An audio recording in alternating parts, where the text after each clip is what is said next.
Curahkan energi demi bangsa.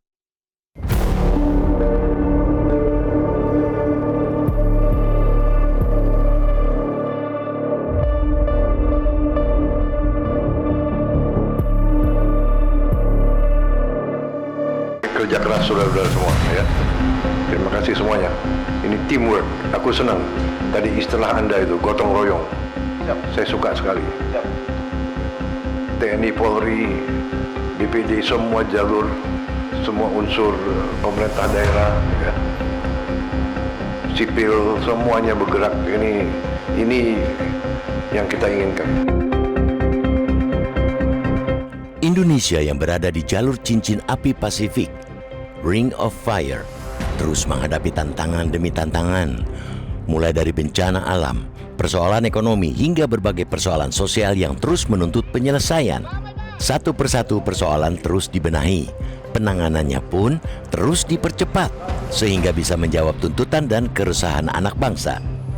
Presiden Prabowo Subianto tiba di pangkalan TNI Angkatan Udara Supadio, Kalimantan Barat, Sabtu 22 Agustus lalu untuk mengecek dan memimpin langsung penanganan serentak kebakaran hutan dan lahan Karhutla di pulau tersebut.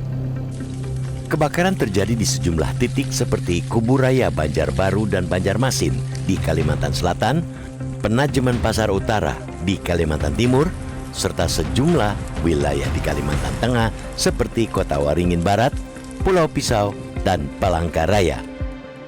2 hari berselang, Kepala Negara kembali menggelar rapat penanganan Karhutla di Posko Aju Riau, Senin 24 Agustus.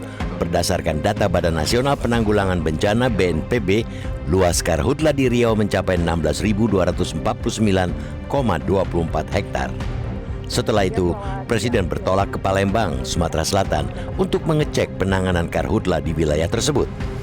Tidak hanya mengecek, Presiden juga memperkuat dukungan TNI Polri dalam penanganan Karhutla seperti penambahan personel dan helikopter waterbombing.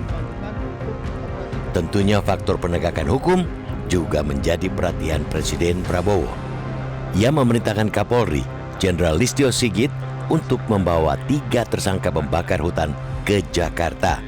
Ketiganya diduga berpura-pura memancing ikan sekalipun tidak ada lokasi pemancingan saat melakukan pembakaran. Sejauh ini, sebanyak 72 orang telah ditetapkan sebagai tersangka pelaku Karhutla di Indonesia. Mereka tersebar di wilayah hukum Polda Riau, Polda Kalbar, Polda Sumsel, Polda Jambi, Polda Kalteng, Polda Kalsel, Polda Kaltim, Polda Aceh, dan Polda Kaltara.